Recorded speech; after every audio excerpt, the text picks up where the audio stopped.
Vamos a grabarlo en la nube. Entonces, lo que vamos a ver es lo que ustedes tenían que investigar, porque lo pueden hacer, o pueden grabar un video, pueden armar un texto en Word y me piden el anfitrión, compartir el anfitrión y ustedes lo pueden pasar desde su computadora. Evidentemente, Tayel no están haciendo las tareas y yo ya les pasé el programa de contenidos y las fechas posibles de parciales para aquellos que hayan visto en el grupo que yo subí la planificación de contenidos y de los tiempos de cada uno de esos contenidos. Era una actividad muy simple. Yo por allí voy a pedir actividades y por ahí se me da que le puedo pedir a alguno en particular o el que lo haga en general, y decidir sumarle un punto más al parcial, al primer parcial o al primer trabajo práctico, o bajarles, en el caso de restarles un punto a todos aquellos que no hayan cumplido con una actividad, ¿no? Que la propone el profesor y son ustedes los que tienen que ejecutarla.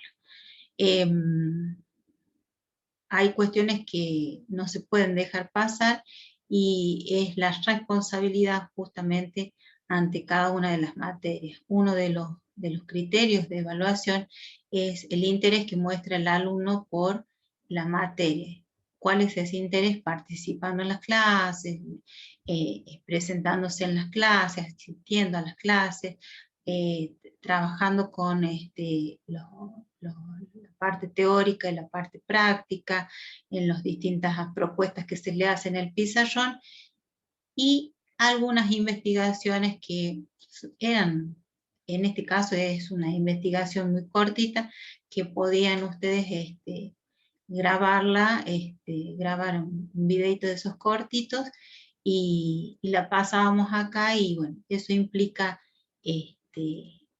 la vocación y las ganas de estudiar, ¿no? Y la responsabilidad y el interés ante la materia. Bueno, voy a compartir. eh, Dice, yo tengo un video que hice con mis compañeros de la secundaria. ¿Lo tenés acá, Sofi? ¿Lo podemos compartir?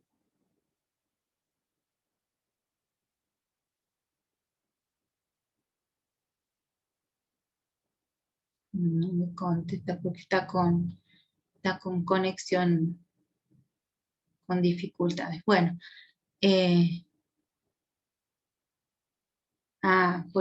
sí, por el tema de tu internet, sí, puede ser que tengamos dificultades. Bueno, entonces vamos a compartir el video que yo elegí para completar esta actividad.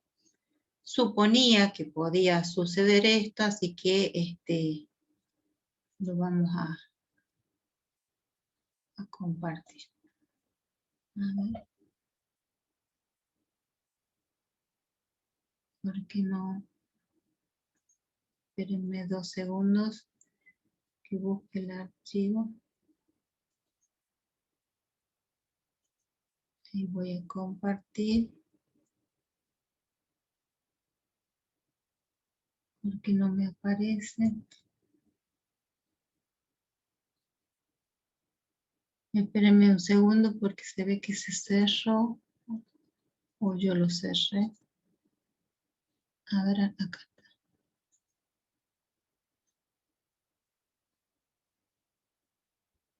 Ustedes díganme si están viendo, si estoy compartiendo la pantalla o no. No se ve, profe. ¿No? Ahora no, profe. No, Ahora no perfecto, perfecto. pasa nada. Y a ver, vamos a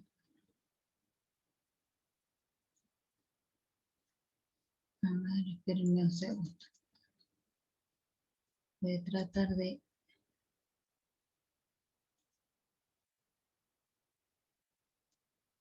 No me deja compartirlo, no sé qué está pasando.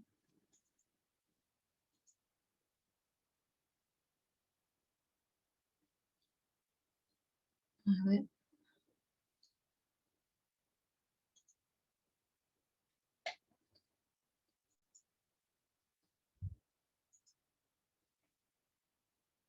Allí, Ahora sí, profe. Sí, ahora profe. sí. Bueno, entonces lo vamos a volver. Lo vamos a ampliar para que lo vean todos. Vamos a, ahí está. Y ahora sí lo vamos a ver. Ustedes díganme si se escucha bien. ¿Alguna?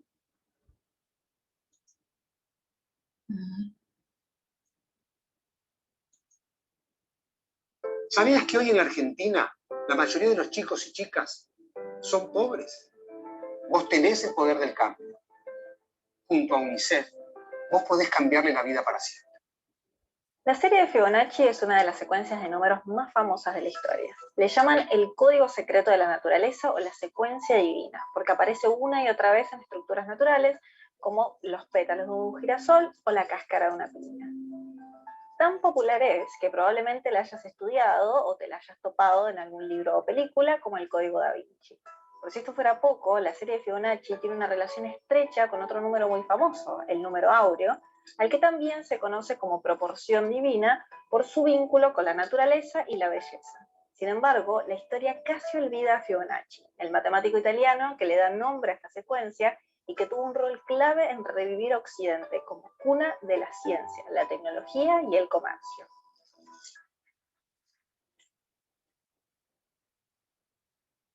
Leonardo de Pisa, más conocido como Fibonacci, escribió esta célebre serie de números en el año 1202 en su libro Libera Bacci, que quiere decir libro del cálculo. En concreto, aparece en un problema práctico que trata sobre la cría y reproducción de conejos. El ejercicio dice así: supongamos que una persona tiene una pareja de conejos recién nacidos. Los conejos tardan 2 meses en alcanzar la madurez, inmediatamente después de lo cual tienen un par de crías que siempre son una hembra y un macho. De ahí en adelante, cada mes vuelven a tener una nueva pareja de conejos y además ningún animal muere. O sea, todo muy improbable desde el punto de vista de la biología, pero útil para los fines matemáticos. La pregunta que Fibonacci plantea al final del problema es: ¿cuántos pares de conejos hay después de un año? Para calcularlo hay que pensar que durante el primer mes tienen un par de conejos que aún no han madurado como para poder reproducirse. En el segundo mes ya son adultos, pero todavía hay un solo par. Ahora, a principios del tercer mes, la primera pareja tiene su primera camada de crías, por lo que ya hay 2 pares de conejos. Al comienzo del cuarto mes, el primer par se reproduce de nuevo y el segundo par acaba de madurar, así que hay 3 pares. En el quinto mes, el primer par se vuelve a reproducir y el segundo par tiene crías por primera vez, pero el tercer par recién acaba de llegar a la adultez, por lo que hay 5 pares. Estos ciclos reproductivos continúan mes a mes, de modo que al final de un año la cantidad de parejas es de 144. Es justamente en los resultados de cada mes que aparece la célebre secuencia y que en verdad sigue hasta el infinito. Lo único que hay que hacer para saber qué número va a continuación en la serie es sumar las 2 cifras anteriores. Por ejemplo, el 13 surge de la suma del 5 y el 8, mientras que el 21 es la suma del 8 con el 13. Entonces, si quisiéramos seguir el ejercicio de los conejos y saber cuántos pares hay al año y un mes, solo es necesario sumar 89 más 144, lo que da 233. Bueno, esta secuencia tan famosa hoy en día en verdad pasó totalmente desapercibida en su momento. Recién en el siglo XIX, distintos matemáticos empezaron a estudiar sus propiedades y a maravillarse con su frecuente aparición en la naturaleza. Fue entonces también que recibió el nombre oficial de serie de Fibonacci. Pero junto con este reconocimiento científico surgieron 2 problemas o malentendidos que aún persisten. El primero es que esta serie no fue inventada por Fibonacci. El registro más antiguo que se tiene data de entre los años 450 y 200 a.C. y pertenece a un libro sobre métrica escrito por el matemático indio Pingala. El otro problema es que si bien la secuencia aparece en una cantidad de estructuras naturales y patrones de crecimiento, no rige universalmente la naturaleza ni siquiera en estos 2 aspectos. Tomemos los pétalos de las flores, que es el ejemplo más clásico. Como explica el reconocido matemático y divulgador estadounidense Keith Devlin, autor de 2 libros sobre Fibonacci, sí es cierto que esta serie aparece en los pétalos de distintas flores con mayor frecuencia de lo que uno podría esperar. Los lirios tienen 3 pétalos, las prímulas tienen 5, los delfinios 8, la hierba de Santiago 13 y la chicoria 21. Las margaritas pueden tener 13, 21 o 34 pétalos y en los girasoles, el máximo ejemplo de la serie de Fibonacci en flores, hay 21, 34, 55, 89 o 144 pétalos en primera fila emparejados respectivamente con otros 34, 55, 89, 144 o 233 en la segunda fila. O sea, existe un patrón que se repite en distintas especies de flores y otros elementos de la naturaleza, pero no es una regla. Además, hay otro aspecto que suma toda esta confusión divina y que mencioné brevemente al principio, el número áureo. Es que existe un vínculo estrecho entre la serie de Fibonacci y el número áureo, una constante matemática también muy antigua, también muy famosa y también rodeada de misticismo. En pocas palabras, lo que sucede es que si uno divide un número de la secuencia de Fibonacci por el anterior, obtiene un resultado cada vez más cercano a 1,61803398887. Digo cada vez más cercano a, porque cuanto más grandes sean las cifras elegidas, mayor será su concordancia con el número áureo o número de oro. En matemáticas suele ser representado con la letra griega phi y sigue hasta el infinito. En el ámbito cultural se suele decir que la proporción áurea tiene la cualidad de ser naturalmente agradable para la visión humana. Por eso, dicen, se encuentra en obras como el Partenón o la Última Cena de Leonardo da Vinci. En este último caso, por ejemplo, distintos estudios han mostrado que el número áureo está presente en la sala, la mesa y hasta la posición de los protagonistas. Pero como señala el propio Devlin, tampoco es universalmente cierto que la proporción áurea contenga la esencia de la belleza. Para Devlin, la mejor explicación de todo este enredo es que los humanos somos buenos reconociendo patrones e ignorando todo aquello que lo contradice. Vale aclarar que esto lo dice el experto cuyo último libro sobre Fibonacci afirma en el título que este olvidado genio matemático cambió el mundo. Entonces, ¿cuál fue el verdadero legado del matemático italiano? El verdadero mérito de Fibonacci fue su enorme influencia en la popularización en Europa del sistema numérico indoarábigo. De hecho, la mayor parte de su libro del cálculo consiste en explicar lo más básico de este sistema: cómo se escriben los números del 0 al 9 y cómo sumar, restar, multiplicar y dividir con ellos.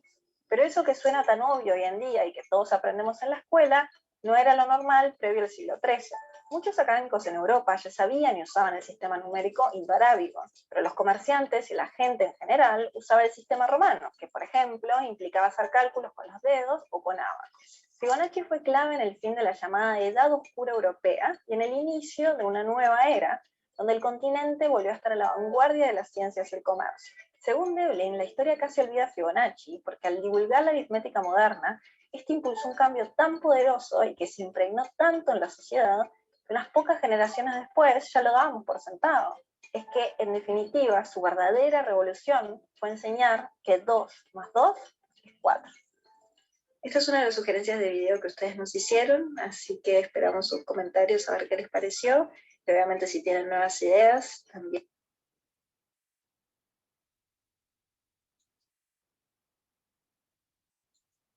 Bueno, ¿qué opinan ustedes de don Fibonacci o Leonardo de Pisa? Es muy interesante el tema. Es muy interesante, ¿sí? Fíjense cómo yo la clase pasada justamente les hablé que había muchos modelos matemáticos que se aplicaban a la naturaleza y al revés, muchos modelos de la matemática que lo podíamos aplicar, muchos de la naturaleza en que encontrábamos modelos matemáticos. Estoy tratando de hacer fuerza para abrir un marcador para poder escribir. A ver, ahí está. Y fíjense que habla de Leonardo de Pisa o Fibonacci como lo que yo les conté en la clase pasada, que es a través, su padre era comerciante, él viaja a los países árabes, a la India fundamentalmente, y de allí encuentra que este sistema de numeración indo-arábigo, hindú y árabe, era más fácil de lo que utilizaban en Europa, ¿no? Entonces se interioriza de eso, lo aprende y lo trata de imponer lo trata de enseñar primero en Europa, pero como estaba tan arraigado el tema de el sistema de numeración romano y otros sistemas, se opusieron, pero después cuando lo aprendieron, fundamentalmente en el comercio, les resultaba mucho más simple que trabajar con los sistemas hasta esa época, ¿no? Leonardo de Pisa vivió justamente en la ciudad de Pisa, donde está la torre inclinada, ustedes saben, la torre que está en Italia, y también era arquitecto, y diseñó el Partenón en las colinas de Grecia. Y esa sucesión habla de que él les explicaba sobre la reproducción de los conejos, ¿no? La sucesión es 1, punto y coma, 1, punto y coma, porque los conejos en el primer mes son bebés, en el segundo mes están creciendo, y ya en el tercer mes ya se pueden reproducir, entonces ya tenemos 2 parejas de conejos. O sea, plantea que cada término de la sucesión, en este caso es el término 3, se pone A sub 3, es la suma de los 2 anteriores. Entonces el término A sub 4 va a ser la suma de los 2 anteriores, o sea 3. El término A sub 5, o el que está en la posición 5, va a ser la suma de los anteriores, 5. El que le sigue, el A sub 6, ¿sí? Es la suma de los anteriores, 8. El que le sigue, A sub 7, es la suma de los 2 anteriores, 13. Y esa es la ley de formación de cada uno de los términos, ¿no? El A sub 8, son 13 y 8, 13 más 8, 21. Chicos, estamos en la clase de análisis matemático. 21. Y para el puesto número 9, ¿cuál sería el término que va a ocupar? 34. 34. Y así sucesivamente hasta llegar a el puesto número 12, porque querían calcular la cantidad de conejos o parejas de conejos que podían lograrse con una pareja de conejos al cabo de un año, ¿no? Esta es la sucesión. Dice que aparece en todos los, no en todos, sino en la mayoría de la disposición de los pétalos de las flores, de las semillas del girasol, de los pétalos también del girasol, el diseño del caparazón del caracol Nautilus, y esta sucesión de Fibonacci,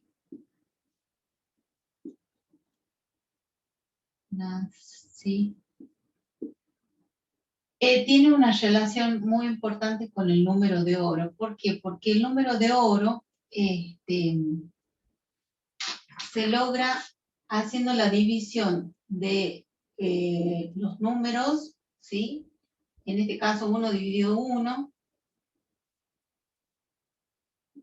2 dividido 1, 1 dividido 1 es 1, 2 dividido 1 es 2, 3 dividido 2, ¿cuánto nos da? La mitad de 3. 1,5. 1,5. Bien. Este no lo tengo en cuenta porque es la división de un número en sí mismo, siempre nos va a dar 1. Entonces comenzamos con el siguiente. El siguiente va a ser 5 dividido en 3. ¿Sí? El que le sigue dividido en el anterior. ¿Cuánto nos da? 5 dividido 3. 1,66667. 1,6, periódico en 6. Y aclaro esto. 1, 6, 6, 6, 6. Le dan la calculadora y termina en 7. ¿Por qué? Porque hay calculadoras que tienen una cantidad de lugares determinados, limitados. Pueden tener 6 lugares, 8 lugares, 10 lugares, dependiendo de la calculadora. Como la calculadora lo tiene que expresar en el visor, no puede poner, no, en algunos casos pone el 6, podría terminar en 6, pero hay otras calculadoras que dicen 1,666, infinito 6, y termina en 7. ¿Por qué? Porque lo tiene que cortar el número. Y cuando uno corta un número para escribirlo, no es el número exacto, es un número aproximado. Y esas aproximaciones, esta es una aproximación, se pueden realizar de dos maneras: por truncamiento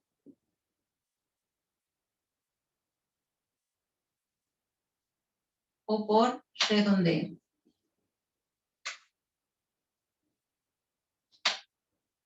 Por truncamiento, ¿sí?, es este caso, que dice 1,666 y lo corta ahí. Y corta directamente y no le interesa en qué, cuál es el último número. O sea, el número aproximadamente es 1,666. Décimos, centésimos, milésimos. 1,666 milésimos. Pero en este caso, lo que ha hecho la calculadora es redondeo. El redondeo se da de dos maneras, se plantea de dos maneras. Cuando el último número que yo voy a borrar es mayor o igual que 5, le sumo 1 a la última cifra. Cuando es menor que 5, ¿sí?, el número queda igual. ¿Sí? Entonces, perdón, acá puse mal símbolo. Cuando es mayor o igual que 5, y acá menor que 5. Entonces, acá me plantea que el número es 1,6666, bueno, supongamos que tiene 4 lugares la calculadora. Entonces yo quiero cortarlo en 3 lugares, pero por el procedimiento de redondeo, corto allí. ¿Cuál es el primer número que yo voy a borrar?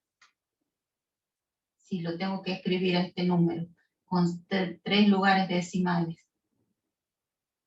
Es este, es un 6.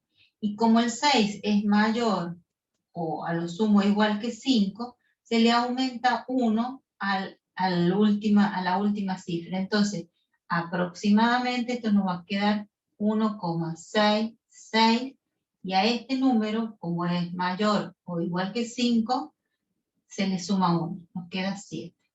¿Sí? Si hubiese sido 1,6664, ¿sí?, yo lo corto a 3 lugares, quiero 3 lugares decimales, pero el número que yo voy a borrar es un 4. Como es menor que 5, va a quedar igual. ¿Sí?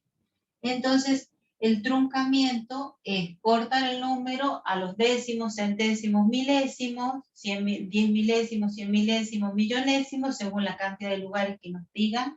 Y en cambio el redondeo también significa cortarlo al número, pero teniendo en cuenta el primer número que voy a borrar. Si ese primer número que me está sobrando, que yo voy a borrarlo, que lo voy a sacar, que no lo voy a escribir, es 5 más de 5, le aumento 1 a la última cifra. Y si es menor que 5, lo dejo igual. Entonces, el truncamiento y el redondeo son iguales cuando la cifra por redondeo, en donde voy a cortar el número y lo voy a aproximar, es menor a 5. ¿Y qué pasa si es 5? Si yo tuviese, por ejemplo, 1,66665 y lo quiero cortar acá, ¿qué pasa cuando es 5? Cuando es mayor que 5, lo que yo vaya a borrar, le sumo 1. Cuando es menor que 5, lo dejo como está, lo corto. Es parecido es igual que el truncamiento. ¿Y cuando es 5? Le sumo, puede ser, porque si También tiene, se le suma. ahí dice que tiene que ser mayor o igual. Exactamente, ahí es mayor o igual, entonces va a quedar 1,666, y a esta última cifra, le voy a agregar uno más, ¿sí? Le voy a sumar 1. Entonces, por eso acá yo pongo 6 periódico y no pongo 7, como dijo su compañero, porque lo que está haciendo la calculadora en este caso está aproximando, es una aproximación por redondeo, ¿sí? La mayoría de las calculadoras o escriben el número así como aparece y se supone que siguen siendo 6, o las un poquito más antiguas trabajan con el procedimiento de redondeo. Todo esto es para aproximar números. ¿Por qué? Porque los números irracionales tienen infinitas cifras y los racionales tienen infinitas cifras decimales, en el caso de los irracionales no periódicas y en el caso de los racionales periódicas. Entonces, en algún momento ustedes van a tener que hacer mediciones, y esas mediciones que van a hacer en los laboratorios, seguramente de física, de química, van a tener que expresarse a través de infinitos lugares decimales. Entonces, le van a tener que pedir al profesor que les diga a cuántos lugares decimales ustedes tienen que aproximar ese número, cuántos lugares decimales tiene que tener ese número, porque no va a ser exacto, sino va a ser aproximado. Cuando ustedes vayan a los laboratorios de física o de química, van a seguro estudiar una teoría que se llama teoría de errores, donde se establece cuál es el error en cada medición, ¿no? Cuando nosotros vamos al laboratorio y hacemos nosotros las mediciones, esas mediciones nunca van a ser exactas. La medición en forma práctica nunca es exacta, ¿sí? Siempre van a ser aproximadas, y esa aproximación va a estar más relacionada con la precisión. ¿Por qué nunca van a ser exactas? ¿Por qué? Porque yo puedo medir el ancho del pizarrón y viene un compañero de ustedes y usa lentes, y viene otro compañero de ustedes y pone 1 centímetro de modista que se mueve, que es maleable. En cambio viene otro compañero y pone 1 metro de carpintero, y otro pone la regla de madera. Entonces cada uno va a tener una medición, ¿sí? Que va a depender del instrumento que utilicemos y de la cantidad de subdivisiones que tengamos. Entonces, una medición en un laboratorio, una medición con un instrumento que realice un operador, va a tener un grado de precisión dependiendo del instrumento, dependiendo de la cantidad de mediciones, de divisiones que tenga. Por ejemplo, si yo necesito medir un tiempo, si lo hago con un reloj, con agujas, y si lo hago con un cronómetro, ¿dónde voy a estar más cerca del valor exacto? Con un cronómetro. Con un cronómetro, ¿no es cierto? Porque el cronómetro nos puede medir hasta décimas y centésimas de segundos. En cambio, con el reloj, con las agujas, y voy a mirar y podrá hacer la diferencia entre 1 minuto o medio minuto. Podrá calcularse a ojo, ¿sí? Aproximadamente, pero no voy a tener la precisión que tiene un cronómetro. Entonces, por ejemplo, en las Olimpiadas se utilizan relojes que tienen este tipo de dispositivos, los cronómetros, que miden hasta décimas, centésimas de segundo, y ustedes vieron que hace una décima, una centésima, hace que una persona sea ganadora o no, o haya roto su récord y haya impuesto un nuevo récord en natación, en carrera, en velocidad, en lo que a ustedes les guste en cuanto a deporte, ¿no? Para el básquet, los que hacen básquet, 1 segundo puede hacer que un equipo gane o pierda. Entonces, por eso en los relojes, en los juegos en este caso del básquet, son cronómetros, ¿no? Entonces, a veces queda 1 segundo y de donde está el jugador, tira y emboca, y ya es diferente el resultado, ¿no? Porque cuando están Cambian los empatados puntos y resulta ¿eh? ganar. Cambian los puntos, sí, me pasó, yo jugaba. Cambian los puntos, ¿no es cierto? Ya Sí. cuando salió de la mano del jugador, está corriendo el tiempo, pero ya al ir en el aire hacia el cesto, ya está en juego, por más que se haya terminado el tiempo, ¿no? Ya salió de la mano del jugador, o sea que si encesta y están empatados, ganó el partido. Bien. Acá seguimos haciendo esto, decimos 8 dividido en 5. ¿Cuánto me da?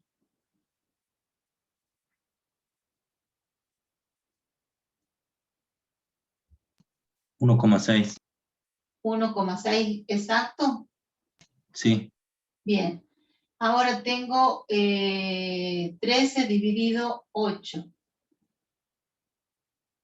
1,625. 1,625. Ahora tengo 21 dividido 13. 1,615. 1,615.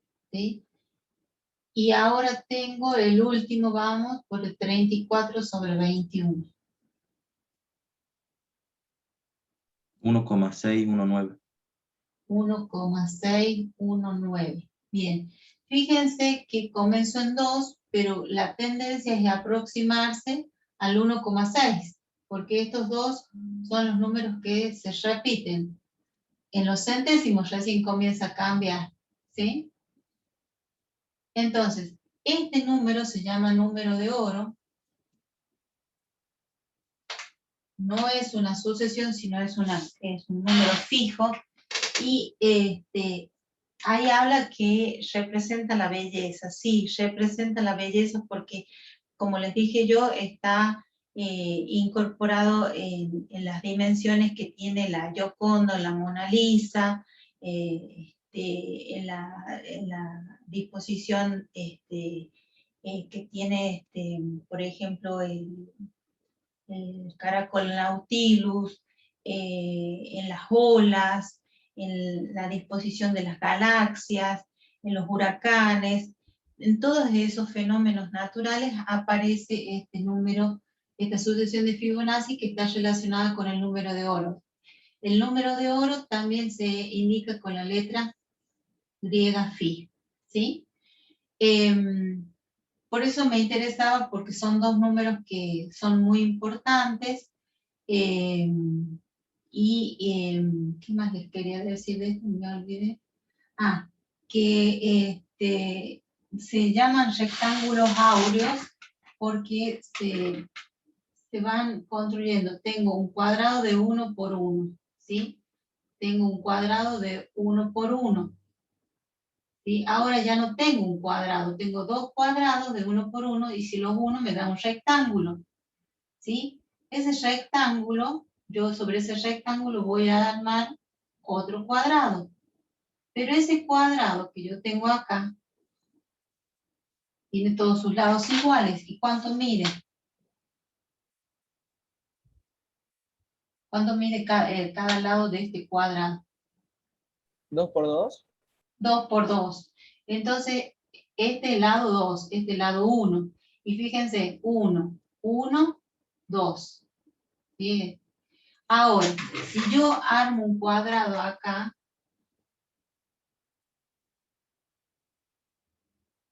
fíjense que este lado tiene 2 y este lado tiene 1. Y entonces acá tenemos 1, 1, 2, 1, 1, 2, y el próximo cuadrado, este cuadrado que tengo acá, tiene de lado, ¿qué medida?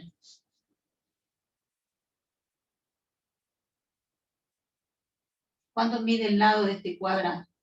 3. 3, mide 3, mide 3. Y así yo voy armando otro cuadrado. Fíjense, ¿y cuánto mide este lado del cuadrado? 6. No. 5, perdón. 5. 5. Entonces fíjense cómo primero es un cuadrado, después un rectángulo. Primero es un cuadrado y después cuando uno todas las figuras es un rectángulo. Primero es un cuadrado y cuando yo las uno todas estas figuras es un rectángulo, ¿no?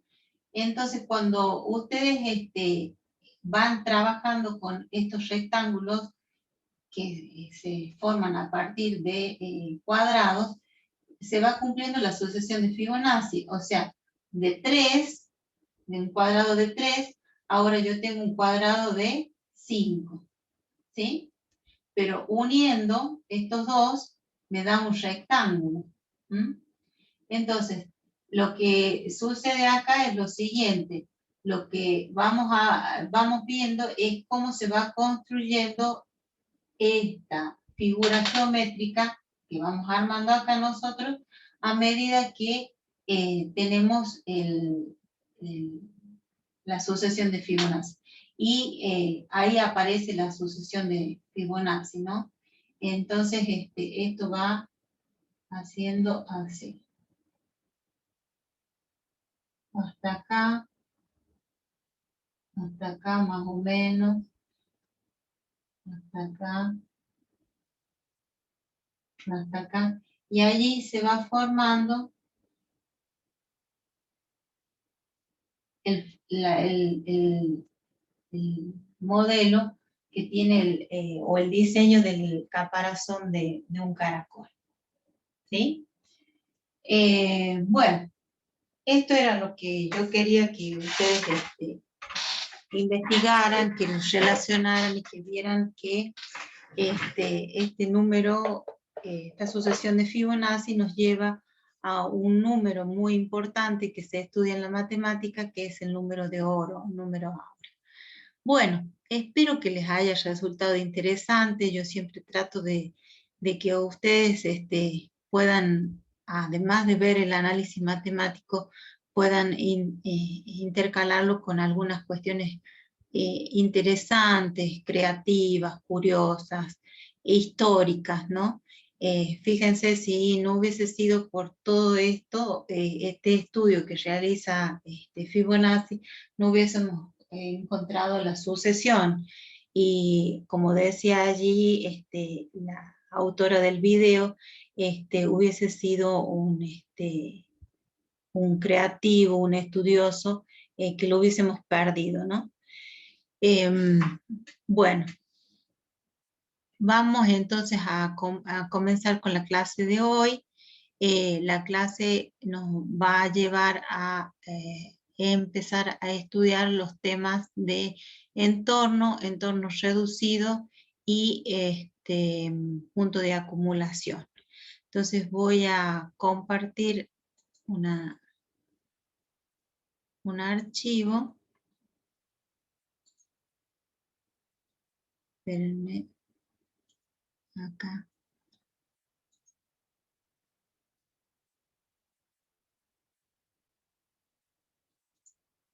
Ahí estamos. Bueno, este archivito ya se los envié yo. Cotas, que son las cotas, cota superior, cota inferior. La cota puede pertenecer o no al conjunto, dependiendo del conjunto en que se esté. Puede tener una cota o puede tener infinitas cotas, superiores e inferiores. Y acá hablamos de una sucesión acotada, que como ven en este caso de la sucesión de Fibonacci, es una sucesión que no está acotada, porque cada vez puedo lograr un número mayor. Este archivito yo se los pasé, me parece, al grupo, ¿verdad? Bien. Ya me fijo, profe, no me acuerdo. ¿No te acuerdas? Bueno, de ahí hablamos que... Sí. ¿Y los números primos también? Los números primos también son una sucesión, hasta ahora se sabe que no está acotada, ¿sí? Los números primos, ¿se acuerdan cuando vimos el video de Sáenz Cabezón, este divulgador científico español? Hablaba justamente de las conjeturas y de los teoremas. Hasta ahora se sigue estudiando a los números primos. ¿Cuáles son los números primos? A ver, alguien que me conteste.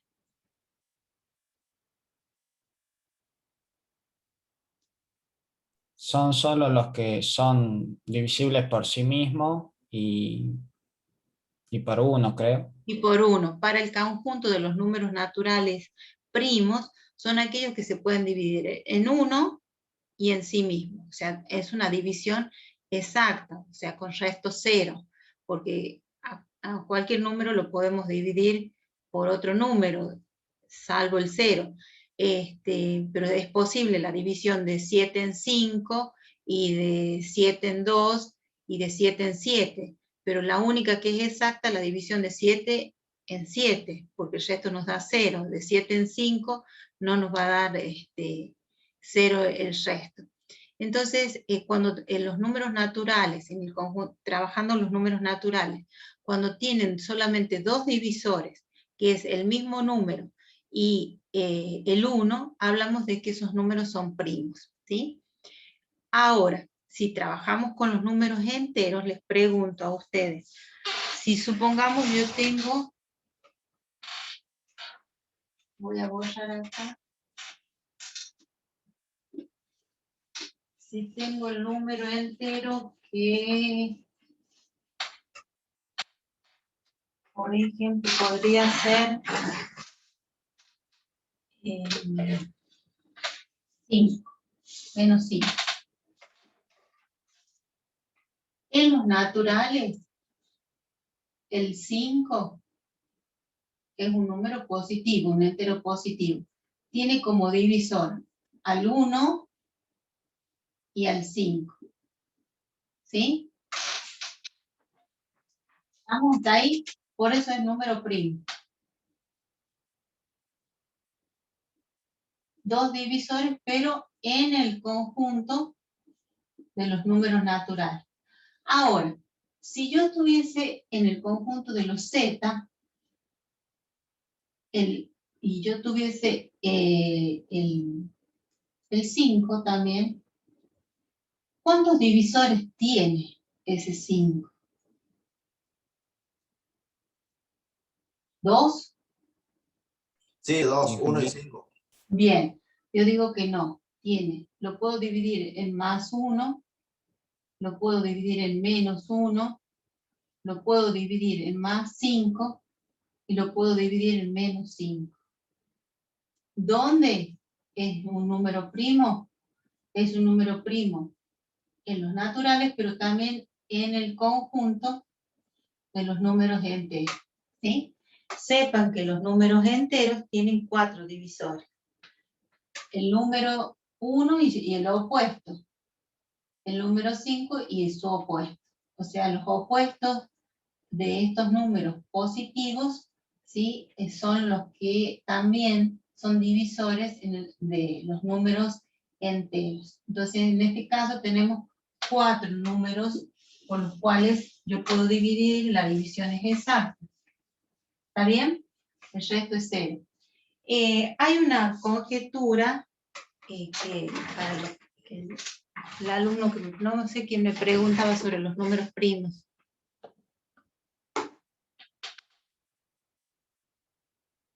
¿Quién me preguntaba sobre los números primos? Si era una sucesión. Sí, ¿y quién es yo? No los tengo. Neri, profe. Neri, a ver. Sí. Esperen que los ponga todos en pantalla porque no los estoy viendo.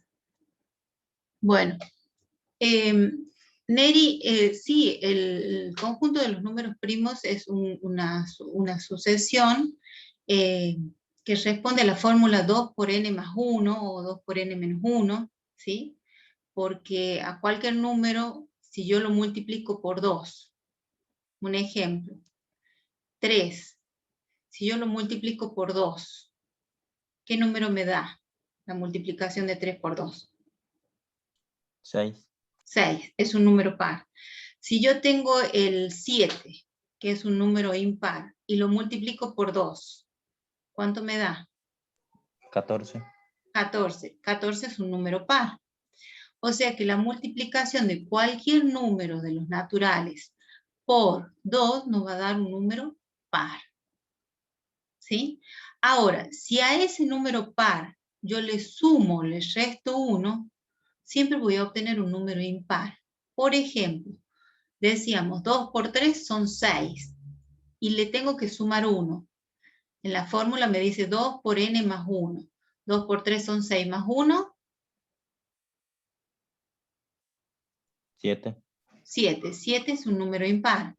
Si teníamos 7 por 7 es impar. Por 2, 14. Es un número par. Pero si le sumo 1, me da 15. Y 15 es un número impar. Entonces, los números, así como tenemos fórmulas para los números pares y los números impares, en el caso de los números primos, la fórmula no la tenemos todavía armada. ¿Por qué? Porque hasta ahora el estudio de los números primos es una conjetura. Hay matemáticos que dicen que la cantidad de números primos está limitada. Y hay otros matemáticos que dicen que la cantidad de números primos es ilimitada. Por ejemplo, suponer que un número primo sea el 53, ¿sí? Pero cuando yo ya tengo el doble de 53, sería 100, ¿cuánto? 106. Entonces, allí estaríamos en presencia ya del doble. Entonces, quiere decir que 103 ya no es un número primo, pero 53 sí es un número primo. Entonces, en este estudio, en esta conjetura, para convertirlo en un teorema, para aquellos que dicen que son infinitos los números primos, para aquellos que dicen que va a llegar un momento que un número siempre va a ser el doble o el triple de otro número, y ese va a ser el último, están los matemáticos estudiando. Todavía no se ha decidido que no se ha convertido en un teorema si hay una cantidad limitada o ilimitada de números primos, ¿sí? Se sigue estudiando porque los matemáticos proponen números primos y cuando los duplican, entonces ya estamos en presencia de ese número primo, pero quizás un número que nosotros consideramos primo es divisible en 1, en 2 y en 7, supongamos, ¿sí? Entonces, tendríamos que estudiar infinitos números y encontrar uno que no cumpla con la condición de que sea divisible por 1 y por sí mismo.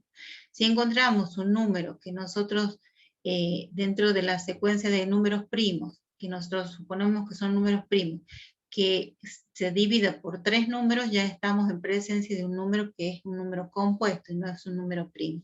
Entonces, esa es una de las conjeturas que están planteadas si buscan en internet los problemas no resueltos por la matemática. Hay un montón de problemas en donde se han hecho estas conjeturas, pero no se ha demostrado. Y al no haberse demostrado, no se lo puede considerar como un teorema, ¿no? Entonces, uno de los enigmas todavía que se siguen planteando en la matemática es saber si hay un último número primo, o si la cantidad de números primos son infinitos. Y de ahí hay un montón de problemas que vienen desde hace muchos años e incluso hace muchos siglos planteándose, y los matemáticos intentan demostrarlo, y en algún lugar de la demostración se encuentran con alguna dificultad, con algún error, y les encuentran errores. Hace pocos años un estudiante peruano demostró una de las conjeturas planteadas dentro de los problemas de matemática, porque no están todos los problemas resueltos, ¿no? Por ejemplo, el Sí, año pasado hubo una charla que dio ahí en La Rioja y había un chico que se llamaba Juli Garbul, que no sé si lo conoce.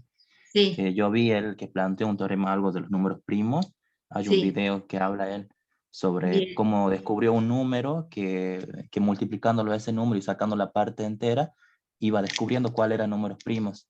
Y él en Bien. conjunto con otro chico había hecho un software en computadora para determinar, y hasta el momento no había llegado al final del número primo. Ahí está, ¿ves? Estos chicos están tratando de demostrar si existe un número finito de números primos o si existe un número infinito de números primos. Para eso hay que demostrarlo y tiene que ser válido para todos los elementos de este conjunto. Entonces, los ordenadores, las computadoras, nos permiten a nosotros analizar mayor cantidad de datos, ¿no? Y bueno, justamente ellos tienen que haber hecho un programita para que le saque la parte entera y ver qué sucedía con la parte decimal o viceversa, ¿no? Y bueno, la informática nos lleva a manejar una masa de datos mucho más importante y poder cotejar estas conjeturas si son verdaderas o falsas para un número finito o infinito de elementos, ¿no? Bien, las cotas dentro de una sucesión, como lo vimos la clase pasada, era el 0 y no pertenecía al conjunto. Los elementos de una sucesión, que son los a sub n, están entre la cota inferior y la cota superior. Y las cotas inferiores, cuando están acotando un conjunto, se los denominan ínfimos, y las cotas superiores, la menor de todas las cotas superiores, se llama supremo, ¿sí? Ahora, cuando esas cotas pertenecen al conjunto, se convierten en máximos y en mínimos, ¿sí? Ahí ponemos que es el elemento que pertenece a dicho conjunto. Entonces estaríamos hablando de intervalos cerrados. El conjunto de todas las cotas superiores, que incluye al ínfimo y al mínimo, se llama conjunto minorante, y el conjunto que incluye a todas las cotas superiores, al supremo y al máximo, es el conjunto mayorante. Recuerden que estos conjuntos, a pesar de que la cota puede ser un ínfimo o un ínfimo y un mínimo, siempre son conjuntos cerrados, intervalos cerrados, que incluyen a estas cotas, por más que no pertenezcan al conjunto solución. Por eso cuando hablamos de conjunto mayorante, conjunto minorante, tenemos que poner, si lo expresamos en forma de inecuación, menor igual o mayor igual, y si lo expresamos en forma de intervalos, lo tenemos que expresar en forma de conjuntos cerrados, ¿no? Donde está la cota. Y cuando está el otro extremo en infinito, se pone paréntesis. Bueno, ahora ¿qué vamos a ver? Vamos a ver que estos subconjuntos del conjunto de los números reales, que son los intervalos, algunos de ellos se pueden expresar como entornos, ¿sí? Y voy a dejar de compartir ahora para explicar lo que es un entorno. Algo deben haber visto con la profe ya, pero lo vamos a ver desde el punto de vista teórico. Bien. Los entornos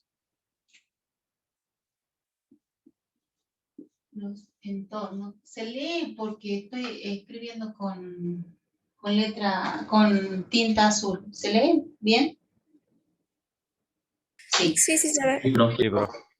Los entornos, nosotros solamente vamos a poder escribir como entornos todos aquellos intervalos que sean abiertos. Los intervalos cerrados, semiabiertos, semicerrados, no se van a poder escribir como entornos. Entonces vamos a dar un ejemplo de práctico. Denme un intervalo abierto y denme los dos extremos del intervalo.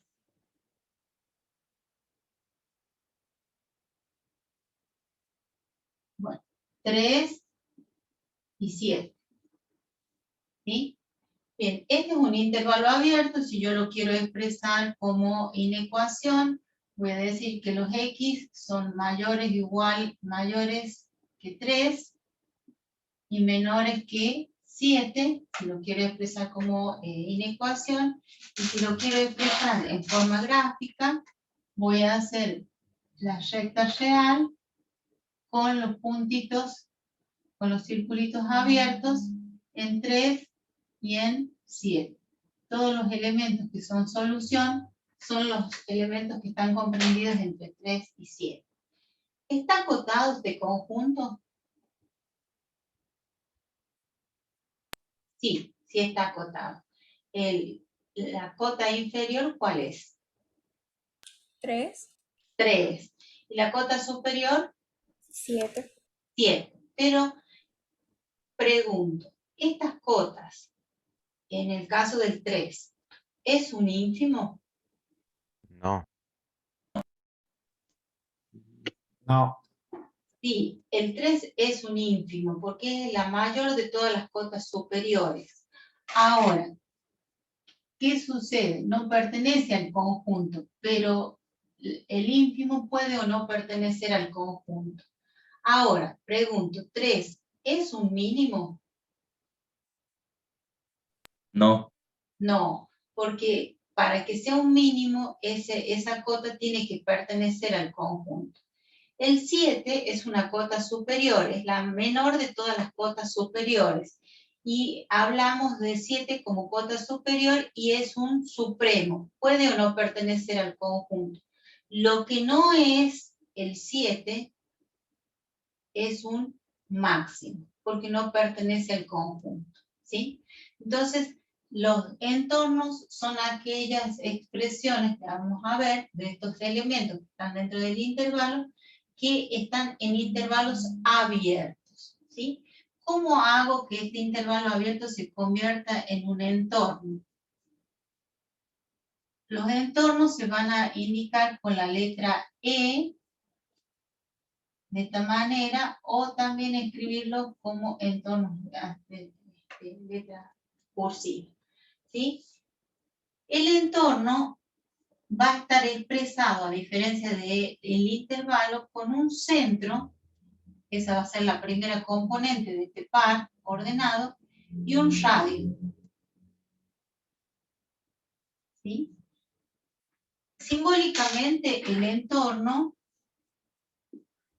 lo vamos a indicar con un centro A y un radio delta. Pueden ponerle la letra que ustedes quieran, un centro C y un radio R. Podemos escribirlo también así. Centro C y radio R, para que no se confunda.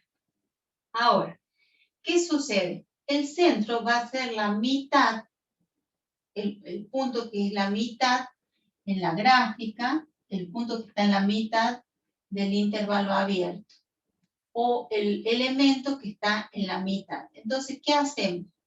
Sumamos los dos extremos y lo dividimos en 2. Entonces, 3 más 7 dividido en 2. Lo que estamos calculando es el centro del entorno, o el centro. Vamos a escribir acá. Centro. Bien, ¿cuánto nos da esto? 5. 5. 10 dividido en 2 de 5. Entonces quiere decir que este entorno, que es el mismo conjunto, nada más que expresado de otra manera, va a tener como centro al número 5. ¿Sí? Ahora, el radio va a quedar en la mitad. El radio, ¿cuántos lugares o cuántas unidades tengo que avanzar yo hacia adelante para llegar a 7? 2. 2. Entonces allí vamos a estar en presencia del radio. Este es el radio. Son intervalos, son entornos, son intervalos simétricos, ¿sí? Entonces, en este caso, si para llegar a 7 le sume 2, para llegar al extremo inferior del entorno, ¿qué voy a hacer? Al centro le voy a restar 2. Entonces 5 menos 2 me da 3. ¿Sí? Acá está el intervalo. Pero ahora lo estamos escribiendo en forma de entorno. Entonces, este intervalo que está escrito 3.7 es un intervalo. Lo puedo escribir como un entorno de centro 5 y radio 2. ¿Sí? Entonces, todo intervalo abierto se puede escribir como entorno. Para escribirlo como entorno tengo que establecer cuál es el centro y cuál es el radio. El centro es la mitad, ¿sí? Por lo tanto, es simétrico porque la cantidad de unidades hacia atrás y la cantidad de unidades o la distancia hacia adelante para llegar a los extremos del intervalo es el mismo número. Y a esa distancia se le llama radio. ¿Está bien? ¿Qué pasaría ahora si yo en vez de escribirlo como intervalo, escribo un entorno? Un entorno de centro 5 y radio 4. ¿Sí? Quiero escribirlo ahora como intervalo. Entonces lo grafico. ¿Cuál es el centro? 5. 5. ¿Cuál es el extremo superior? El extremo superior va a ser 5 más 4, que es el radio. Entonces acá vamos a tener, ¿qué punto? 9. 9. Bien. Y lo mismo, pero hacia atrás. Entonces tenemos que restarle. 5 menos 4. ¿Y acá? 1. Entonces, este entorno lo puedo escribir como un intervalo.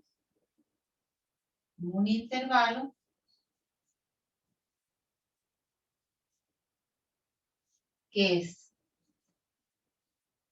que comienza en 1 y termina en 9. Allí pase de entorno a intervalo y acá pase de intervalo a entorno. Entonces, entorno sí o sí tiene que ser un intervalo abierto.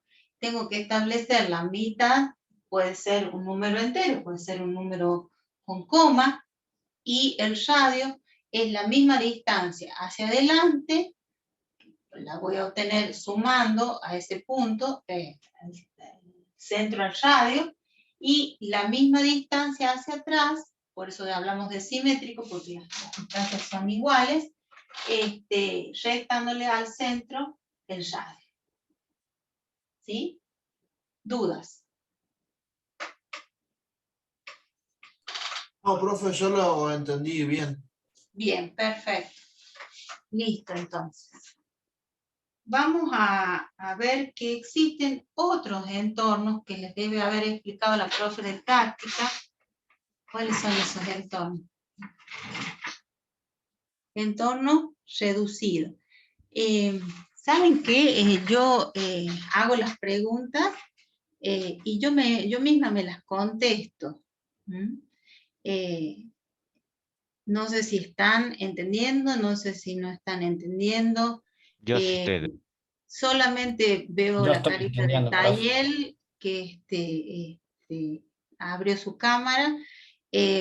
No sé si están presentes, si no están. Eso ya queda como responsabilidad de ustedes. Yo hago las preguntas, tampoco me responden, así que interpreto que lo entienden y que lo saben, salvo 2 o 3 alumnitos, el resto no contesta, así que yo lo doy por sabido. Vamos a compartir una pantalla acá. ¿De qué otra manera se pueden expresar los entornos?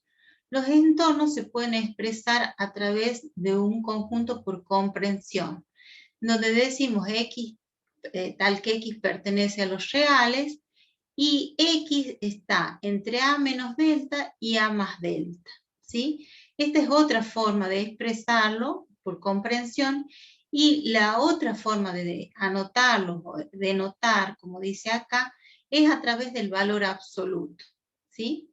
Entonces, cuando por allí tomamos en la teoría, ponemos algunas de estas definiciones, como se saben unas tan solo y no las han estudiado las otras, pero por comprensión y por relación de contenidos tendrían que sacar las otras, ponen, por ejemplo, si le presentamos la definición de entorno de esta manera y la escribimos de esta manera, ponen que una es incorrecta.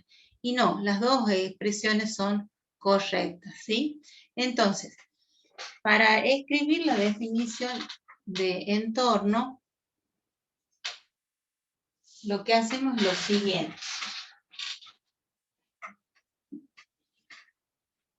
Lo podemos escribir al entorno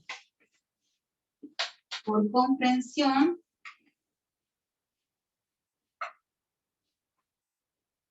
Entonces decimos, va a ser un entorno de centro A y radio delta. Entonces, si yo lo grafico al entorno, voy a tener el centro A, este extremo abierto y este extremo abierto. Entonces, este punto va a ser A más delta. Delta es el radio. Y este punto que tengo yo acá va a ser A menos delta. ¿Sí? Entonces, podemos escribirlo al entorno por comprensión y decir el entorno está formado por todos los X, tales que esos X pertenecen a los reales, y X son todos los valores que están acá. X es mayor que este punto, A menos delta, y los X son menores que este punto, A más delta. ¿Sí? Entonces, ahí estoy hablando de que estos puntos, esto que yo subrayé acá, lo que pinté acá, son los valores que pertenecen al entorno, que están limitados por esta cota y por esta cota. Esta cota es el centro más el radio y esta cota es el centro menos el radio. La otra forma de escribirlo es a partir del valor absoluto, ¿sí?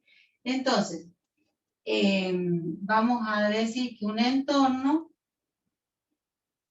es un X tal que X que pertenece a los reales y X menos A es menor que delta, ¿sí?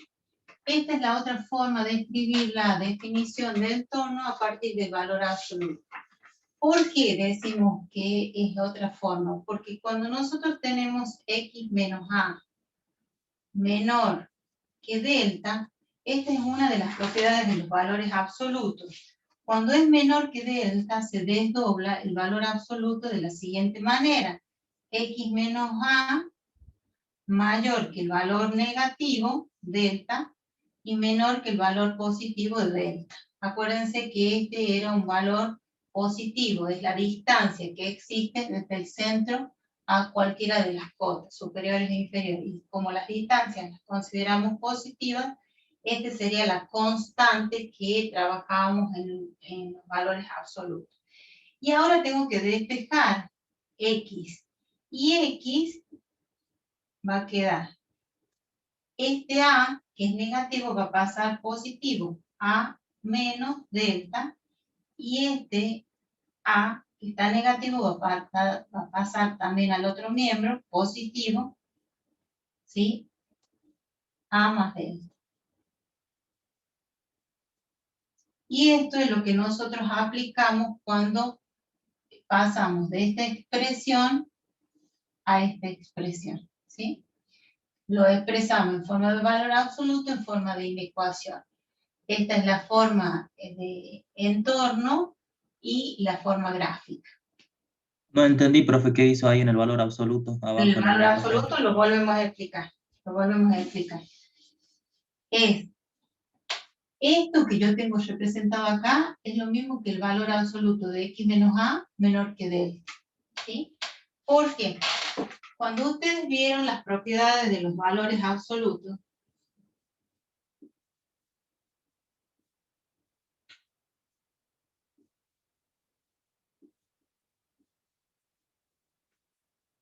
vieron dos propiedades que yo les señalé que eran importantes a la hora de resolver los ejercicios. Decíamos que había el valor absoluto de x menor que un valor k menor o igual, siendo k un número mayor que 0, y la otra propiedad era donde el valor absoluto de x era mayor o mayor o igual que un valor k, siendo k mayor que 0, siempre un número positivo. ¿Por qué?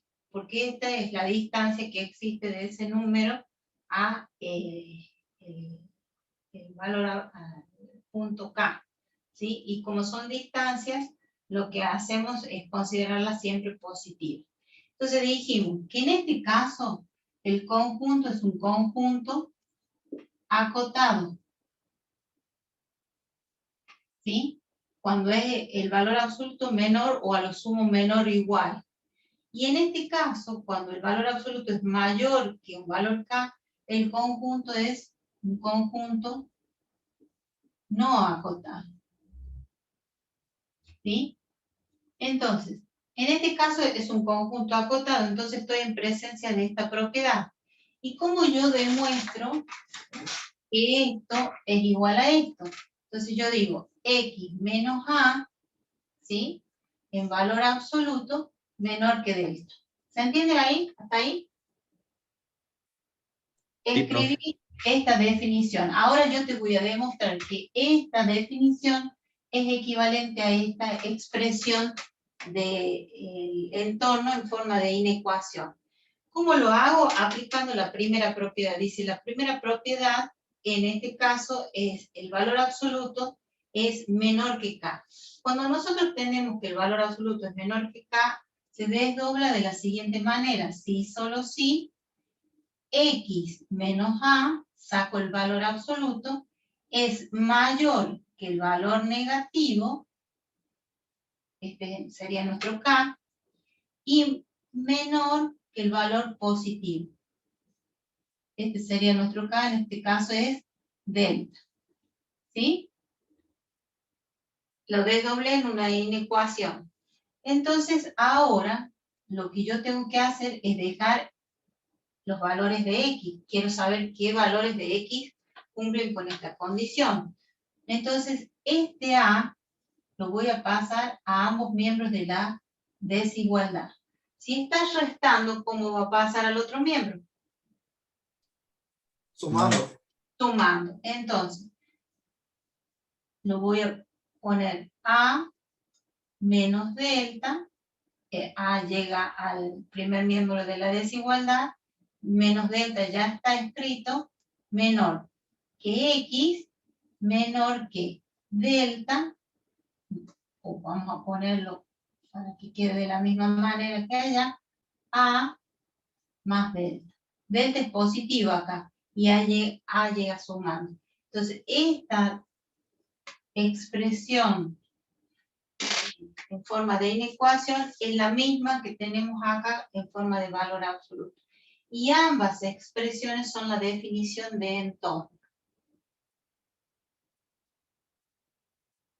Ahí entendí, profe. ¿Sí? ¿Mejor? O sea, Sí, no entendía qué había hecho con la A en la inecuación, pero ahí entendí. Claro, escribirlo de esta manera o escribirlo de esta manera es correcto. ¿Sí? Lo que a mí me interesa es que ustedes puedan entender que si yo trabajo con las propiedades de los valores absolutos, ¿sí? Estoy hablando de una inecuación, y si el valor absoluto es menor que un valor k, un valor positivo como nos ocurre acá, estamos en presencia de un entorno. Si tuviese el igual, tendría que poner el igual y ya no sería un entorno, porque los entornos son intervalos abiertos. ¿Sí? ¿Cómo es, profe? Disculpe, la última parte. de la inecuación y eso, Sí. ¿cómo era? Lo volvemos a explicar. Lo volvemos a explicar, no hay problema. Los nombres, ¿se acuerda que en el momento que usted nombró cuál era una inecuación? Ah, bueno, espera. Entonces vamos acá, ya lo borré, lo vuelvo a explicar, no tengo problema. Menor que delta. Este valor es el que yo tengo que sacar porque yo quiero saber qué X son solución de este valor absoluto. O sea, qué valores del conjunto voy a poner acá que van a ser menores que el valor K. Entonces, ¿qué voy a hacer? ¿Cómo se desdobla este valor absoluto? Se desdobla mirando las propiedades, y las propiedades decían que cuando el valor absoluto es menor que un valor K, que siempre es positivo, lo que yo hago es lo siguiente: X menos A, saco las barras de valor absoluto, es mayor que el valor negativo y es menor que el valor positivo. Siempre. En este caso, cuando es mayor, ¿se acuerdan que si cambiábamos los signos de la desigualdad al revés y era válido también? Entonces, en este caso decimos que X menos A está entre menos delta y más delta. Entre menos delta, acá esta distancia y esta distancia, ¿sí? Entonces, ¿qué digo? Necesito el valor de X nada más. Entonces, X va a quedar solo, ¿sí? Este A que está restando va a pasar sumando al otro miembro de la desigualdad. Entonces nos va a quedar A menos delta. A es positivo, no lo escribo el signo, no hace falta, ¿sí? Este es uno de los extremos. Este es uno de los extremos, ¿sí? X menor que delta, pero este A también pasa a ambos miembros de la desigualdad, para los dos lados. Entonces, esto que era menos, paso más acá, y esto que es menos, va a pasar más acá. Lo voy a escribir primero A positivo, ¿sí? Más delta, porque delta en este caso es positivo, en este caso es negativo. Y este es el otro extremo del entorno. Entonces, los X que cumplan con esta condición van a ser X comprendidos entre A menos delta, el centro menos el radio, y el centro más el radio. ¿Cuál era la parte que no le entendía? ¿Cuáles eran los nombres? Me decías vos. Ahí está. No, la parte en la que nombraba que la X, para dónde pertenecían los que eran positivos y los negativos, que me confundí yo y... Pero yo ya me ubiqué. ¿Lo entendiste ahora? ¿Cómo lo despejamos? ¿A qué se refería? Que los que están acá para la izquierda, A menos delta, son los valores negativos, y A más delta son los valores positivos. Ahí entendí, eso era lo que me faltó. En realidad no son los valores positivos los valores negativos, sino son los valores a la izquierda y a la derecha. Porque puede ser que estemos trabajando, como en este caso, todos números positivos. ¿Profe? Sí. O sea, la izquierda sería el valor mínimo y la derecha sería el valor máximo. Exactamente, esta es la cota inferior y esta es la cota superior. Es el centro más el radio y el centro menos el radio. ¿Sí? Bien, profe, gracias. Entonces, si yo lo quiero escribir como valor absoluto acá, diríamos que acá tendríamos X menos el centro. ¿Y quién es el centro acá? Dijimos 3 más 7 dividido en 2. Esto nos da 5. O sea que el centro es 5. Y el radio es 2 hacia adelante o sumado y 2 unidades hacia atrás restado. Entonces, dice la definición que es X, que no sabemos qué valores son, menos el centro, ¿sí? Menor que el radio. Y el radio es 2. Este valor siempre va a ser un número positivo, que era lo que yo te decía acá. y cuando el valor absoluto es menor, se escribe, se desdobla en una inecuación que está comprendida entre el valor negativo del radio y el valor positivo, en este caso, del radio. ¿Sí? ¿Mejor o peor? Ahí lo entendí, 10. Gracias. ¿Sí? ¿Se entendió? Bueno, perfecto. Entonces sigamos.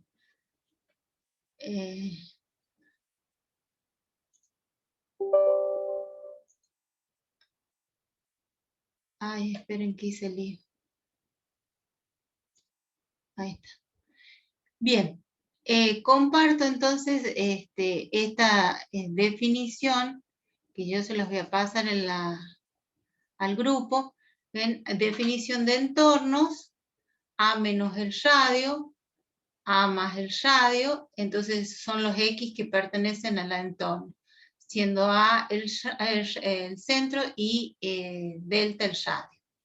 La otra posibilidad es escribirlo como un valor absoluto, ¿sí? Y ahí tenemos representado en forma en la recta real, ¿sí? En torno de un punto, ¿sí? La distancia de A un extremo y al otro son iguales, por eso se llaman entornos simétricos. Y también lo puedo escribir como un entorno de centro A y radio delta, o de la forma A menos delta y A más delta, que nos va a dar lo mismo. Acá está representado con paréntesis, acá lo representé con los puntitos. Estos puntitos son, acuérdense que son vacíos porque se trata de un intervalo abierto. Lo que vamos a ver ahora es otro intervalo que se llama entorno, que se llama entorno reducido. Ahí lo voy a poner mientras borro para que ustedes lo vayan viendo.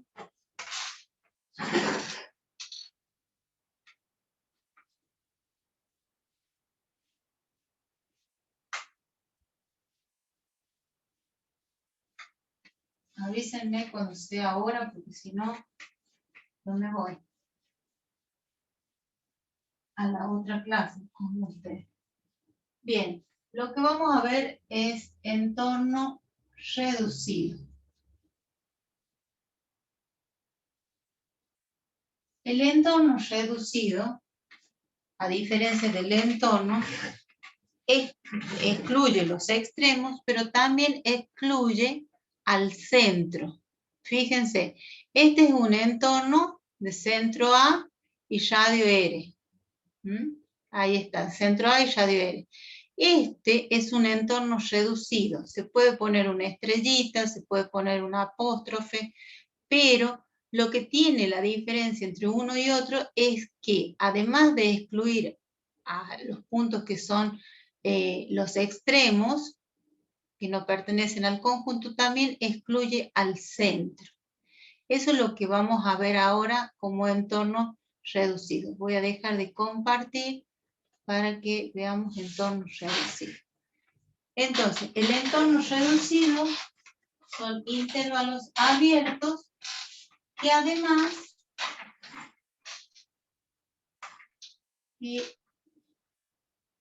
son intervalos abiertos y el entorno reducido se escribe con una apóstrofe, también tiene un centro, tiene un radio, también puedo poner como estrella, una estrellita, un asterisco, A y delta, como lo nombramos recién, y la diferencia con el entorno es que excluye el entorno reducido, excluye al centro y a los extremos. O sea, también va a ser un intervalo abierto, ¿sí? Por ejemplo, vamos a poner entorno reducido de centro,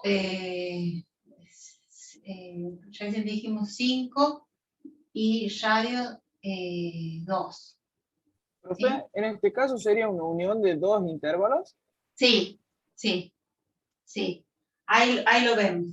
¿Qué hace este asterisco? Me está indicando que cuando yo lo represente gráficamente, ¿sí? Yo voy a tener como centro al 5. ¿Está bien? Si sumo 5 más 2, voy a obtener el otro extremo 7. Y si tomo 5 menos 2, lo que voy a obtener es el otro extremo, es 3. ¿Sí? Pero en los entornos comunes, el 5, que es el centro, estaba incluido dentro del conjunto. En este caso, al tener la estrellita o la apóstrofe, nos está indicando que además debo excluir al centro. Entonces, ¿cómo se escribe este conjunto? Solución, que serían todos estos X, como la unión, como dice su compañero. Yo puedo escribirlo como 3, punto y coma, 5, unión, intervalo abierto, 5, punto y coma, 7. ¿Sí? ¿Por qué? Porque no lo excluye. O puedo poner 3, punto y coma, 5, menos el conjunto formado por menos el 5. ¿Sí?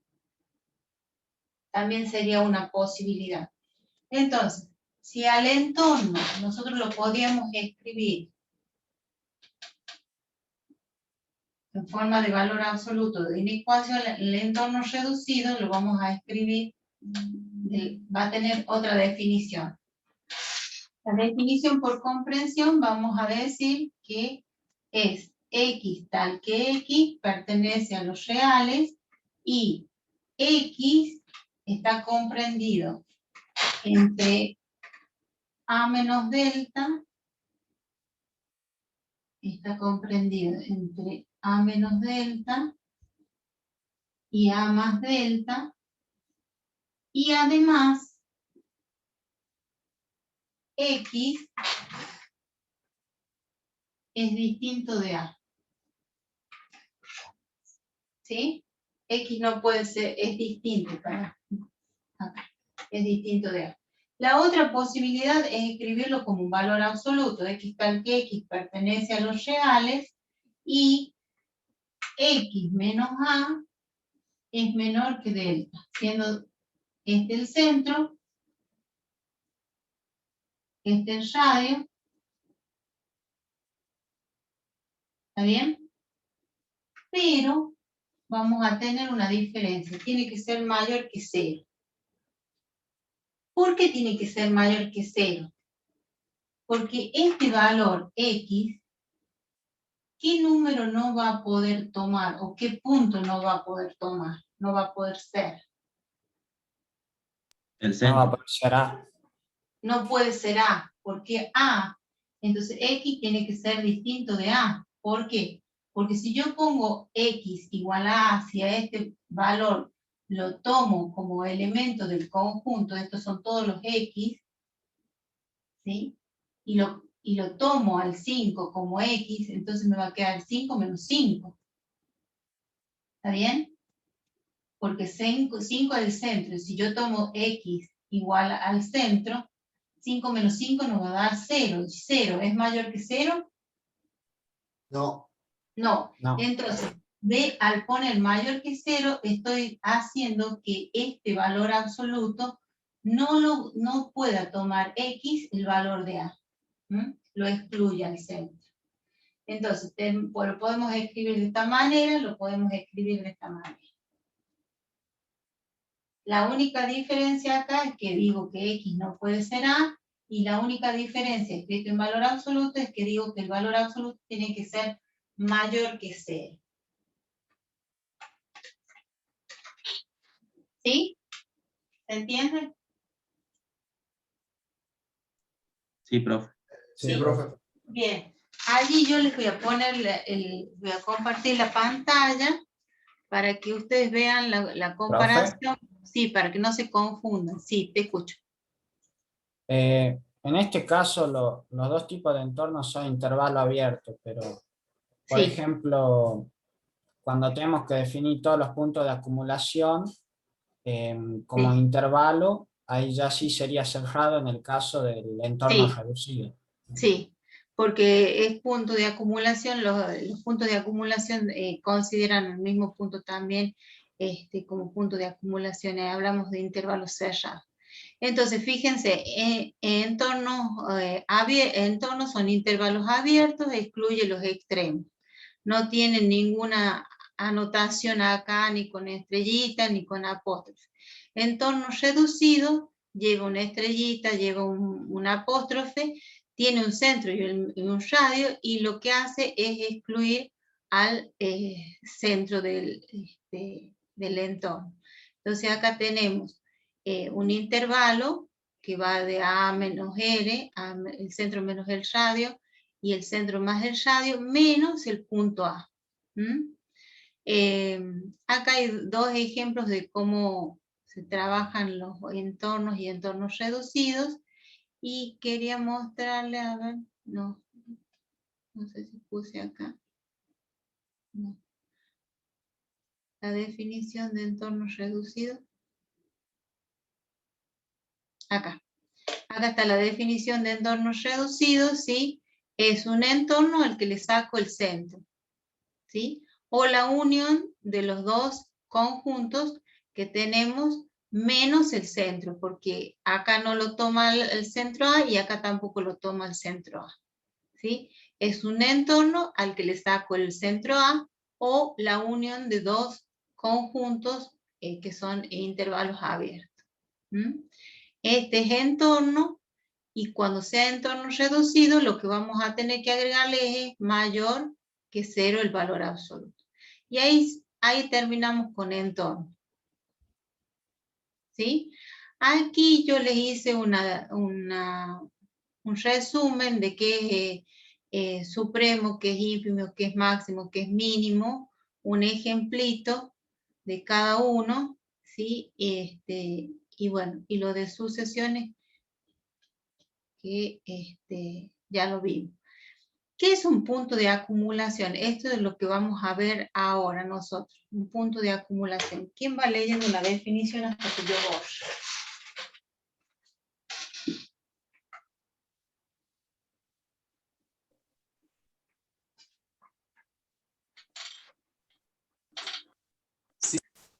Un conjunto de la... No, se corta el internet. Va a tener que ser otra persona.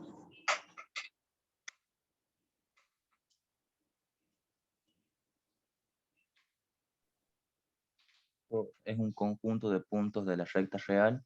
Un punto es un punto de acumulación de C si a todo entorno reducido de A pertenece por lo menos un punto de C. El punto A puede pertenecer o no al conjunto C, pero la definición exige que en cualquier entorno del punto, el punto A exista por lo menos un punto de C distinto del punto A. Bien. Bien. El punto de acumulación de un conjunto C, de un intervalo A, del conjunto que ustedes quieran, sí y solo sí. Sí y solo sí. Para todo entorno reducido de centro A, existe un X Tal que X tal que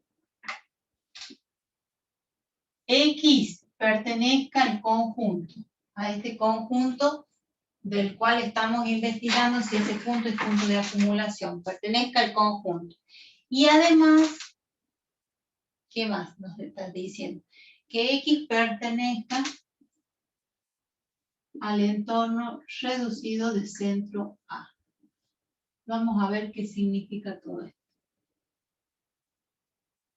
Vamos a poner otro paréntesis. Bien. Dejo de compartir. Como vieron, hay tres definiciones todas hablan de lo mismo, del punto de acumulación. Nosotros vamos a hablar del punto A como punto de acumulación de un conjunto C cualquiera, ¿sí? Si con respecto a este punto yo tomo un entorno reducido, concentro en este punto, que puede o no pertenecer al conjunto, pero sí se tiene que cumplir lo siguiente, que exista al menos un X que pertenezca al conjunto y también que pertenezca al entorno reducido. Entonces, supongamos que yo tengo el mismo ejemplo 3, 7. 3, 7. ¿Sí? Que era el intervalo que habíamos visto, 3, punto y coma, 7. Yo tengo que todos estos elementos son elementos del conjunto. Yo quiero saber si este punto C, en 7, es punto de acumulación. Es punto de acumulación. En este caso, ¿cuál es el conjunto? El conjunto a este conjunto le llamemos conjunto C, para que no nos salgamos de la nomenclatura. O conjunto A, o en intervalo abierto a 3, 7.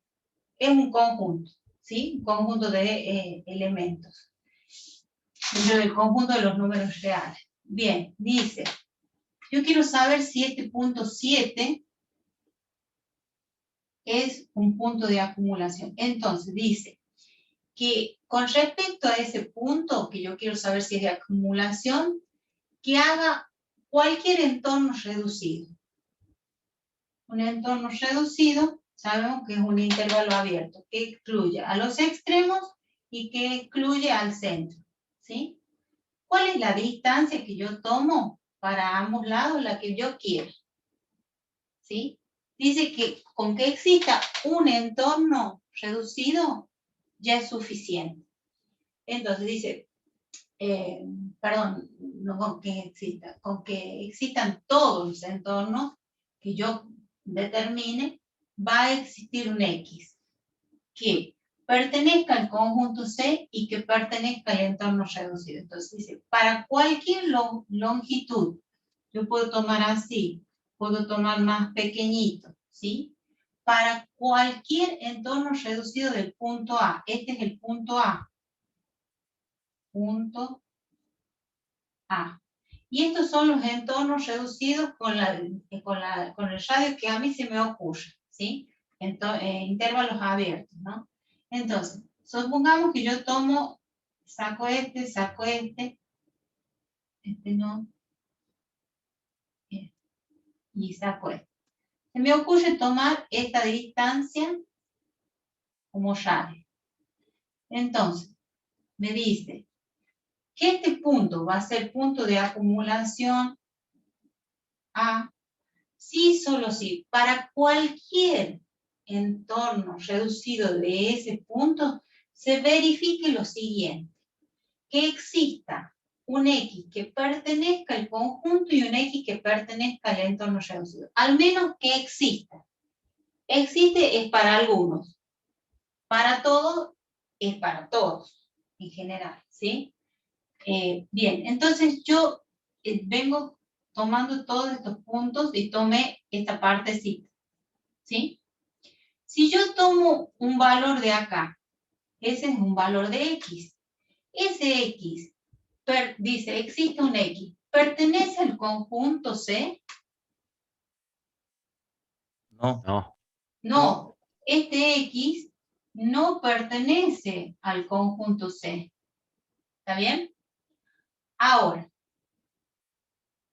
no tomo ese X. Dice que exista al menos un X. Ninguno de estos que tenemos en esta parte del semientorno pertenecen al conjunto, o sea que no podemos decir que sea punto de acumulación. Por estos X que están fuera, porque estos son los X que estamos considerando. ¿Sí? Acá. Estos X no pertenecen al conjunto. Bien, ahora, pero si yo tomo este X, ¿pertenece al entorno, al conjunto C? Serían estos X que tengo yo acá. Sí. Sí. ¿No es cierto? Estos X que yo tengo acá, a mi izquierda, ¿sí? Este X pertenece al conjunto, pertenece a C. Y pertenece al entorno reducido de centro A, pertenece al entorno reducido de centro 7. Entonces se están cumpliendo las dos condiciones. Y por lo tanto, este punto es punto A igual a 7, es punto de acumulación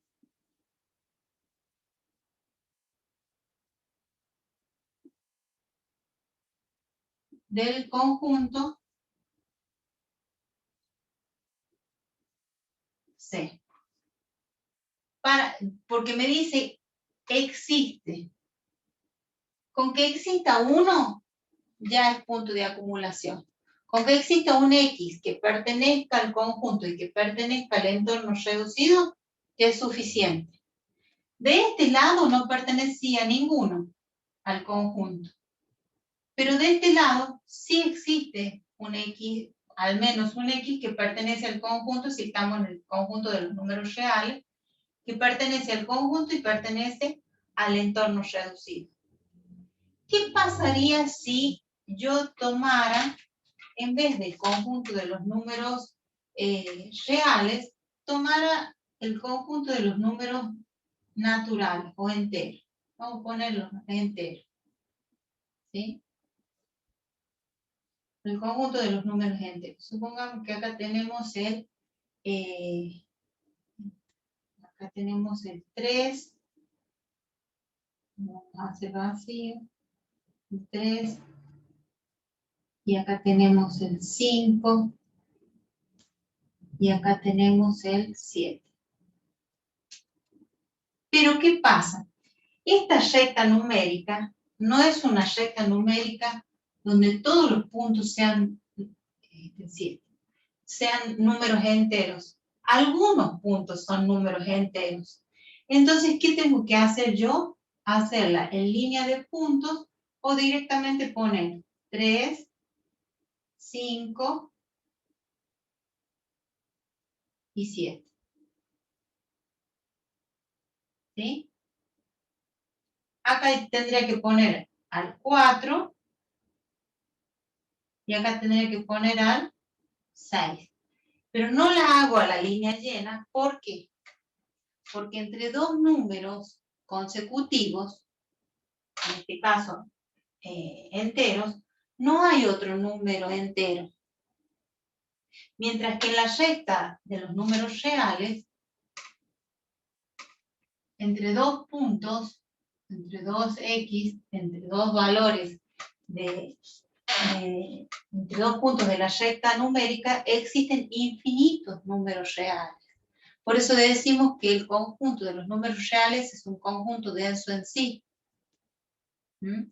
Entonces, fíjense, estoy trabajando con el conjunto de los números enteros. Entonces me dice, para todo, esto es lo que me condiciona. Yo puedo tomar el entorno reducido con radio que a mí se me ocurre. Supongamos que yo quiero saber si el 7 es punto de acumulación en el conjunto de los números enteros. ¿Sí? Entonces yo tomo acá el 7 y lo tomo con un radio menor a 1. O sea que aquí estaría, supongamos, 6,9 y acá tendría 7,1.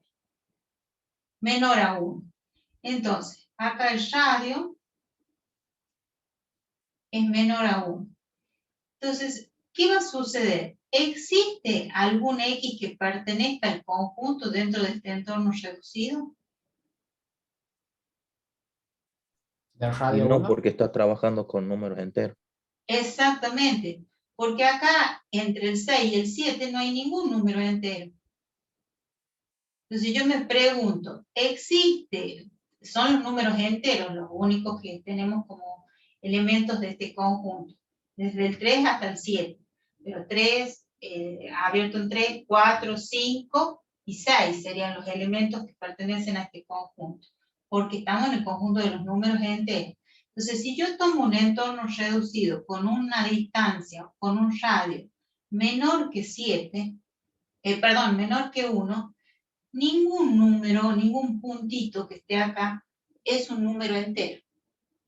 ¿Y con radio 1 tampoco, profe, así? Y con radio 1, sí, con radio 1 sí, porque fíjate, si yo tomo radio 1, acá me iría al 8, acá sería 8, pero la distancia acá lo consideramos que, porque está abierto, tenés razón, sí. Entonces, No lo tomaría el 6 porque es abierto, no tendría. claro, sí, es abierto, tenés razón. Con 2 tampoco, con 3. Con 2 sí. ¿Por qué? Porque con 2, fíjate que yo me iría con un radio hasta el 5. 2 y acá me iría al 9. Ah, sí, tomaría el 6. ¿Sí? Acá sería 9 y acá sería 5. Si el radio es 2, ¿sí? Si el radio es 2, podemos decir que el número entero 6 pertenece al conjunto de los números enteros. Y el 6 también pertenece al entorno reducido de centro 7 y radio 2. ¿Sí? Existe, si yo tomo con radio 2, el 6 es un número que pertenece al conjunto de los números enteros y es un número que pertenece al entorno reducido. Pero cuando el radio es menor que 1, no hay números enteros.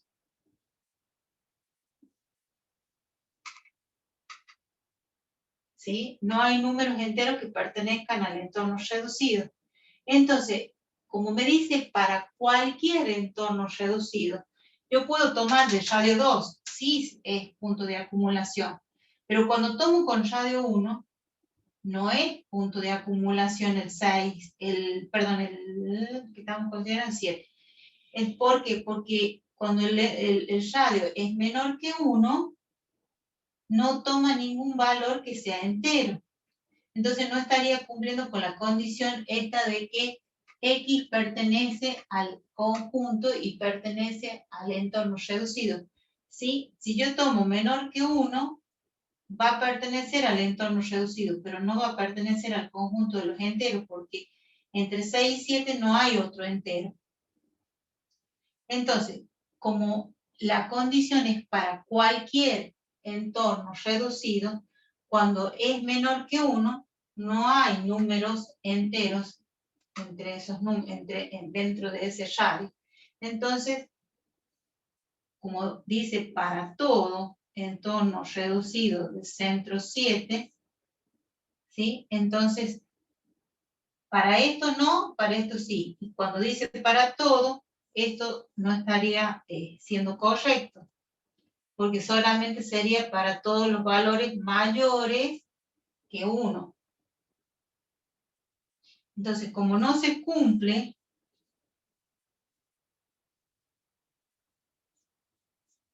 para todos los entornos reducidos,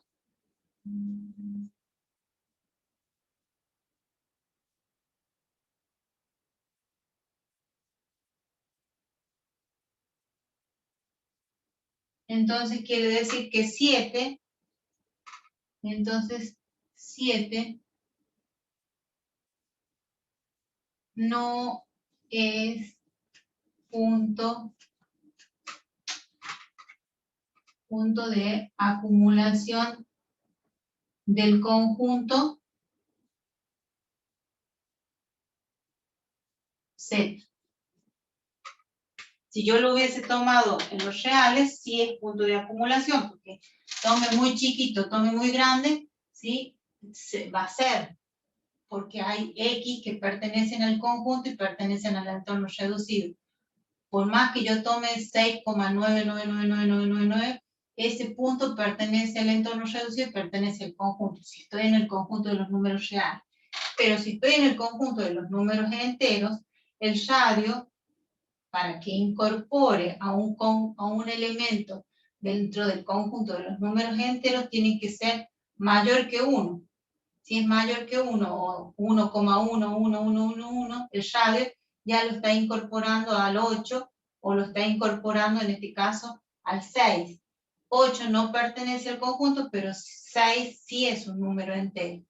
Pero como nos dice que para todos los entornos reducidos, ya sea radio pequeño o radio grande, ¿sí? Se tiene que verificar esta condición y vemos que para los entornos con radio menor que 1 hay números que no son enteros, no hay números enteros, entonces se cumple una parte de la definición y no se cumple para todo, entonces puedo asegurar que el punto 7 no es punto de acumulación del conjunto de los números enteros. O sea que tiene que pertenecer al entorno reducido y tiene que pertenecer al conjunto. Si yo hubiese tomado, por ejemplo, acá se ven, sí. Si yo hubiese tomado, por ejemplo, 3 y 7, y digo que esto es 3,7, que pertenece a los números reales, entonces estoy tomando todos estos valores. Supongamos que quiera considerar al 5. El 5 quiero saber si es punto de acumulación. Entonces voy a tomar un entorno reducido. 5 es punto de acumulación. Veamos. De este conjunto. Profe, disculpe. Sí. Nos dijo que le avisemos, ya estamos en hora. Ya estamos en hora. Bien. 18:30. Entonces, bien. Hacemos un entorno reducido. Este X que yo tomo acá, ¿pertenece al entorno reducido?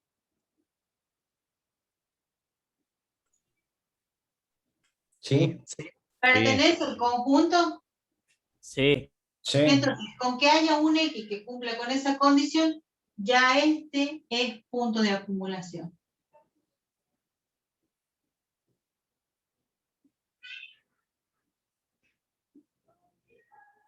Si yo tomo un X de este otro lado, ¿ese X pertenece al conjunto? Sí. 3, 7, sí. ¿Pertenece al entorno reducido? También. También. Entonces 5 es punto de acumulación. Se tienen que dar esas dos condiciones. Bueno, entonces les paso este archivo y va a quedar para que ustedes lean el conjunto de puntos, ¿sí? Ahí están. Uy, no, ya nos fuimos y medio. A ver, que se los quiero mostrar acá para que ustedes lo lean. Conjunto de puntos, conjunto derivado, conjunto cerrado, conjunto compacto, conjunto denso en sí, conjunto perfecto. Yo les hice un resumen allí porque, no sé por qué se me fue acá. Bueno, está en Word. Son pequeñas definiciones que nos van definiendo cuando un conjunto es derivado, compacto, cerrado, denso en sí, ¿sí? O sea, no es difícil porque son definiciones muy cortitas que nos dicen cuáles son las condiciones para que esos puntos pertenezcan a un conjunto derivado, un conjunto compacto, un conjunto cerrado, ¿sí? Quiero para la próxima clase las preguntas de todo esto. Alguna pregunta tiene que haber.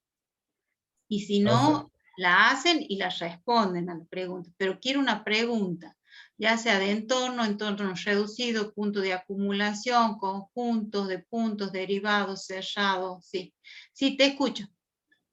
No, yo tenía una pregunta rápida sobre Sí. Usted explicó recién sobre el conjunto, o sea, las X pertenecientes a los números naturales. En Sí, ese caso, ¿podría ser que ninguno sería punto de acumulación ahí? no, sí, es verdad. Ninguno es punto de Eso también decía yo, porque si en entorno Sí. reducido, el 1 ya queda aceptado. Claro, con Claro. radios menores que 1, ni en los naturales ni en los enteros tenemos que esos puntos que nosotros busquemos analizar si son puntos de acumulación, van a ser nunca van a ser puntos de acumulación. O sea, el conjunto de los números naturales y el conjunto de los números enteros no tiene punto de acumulación.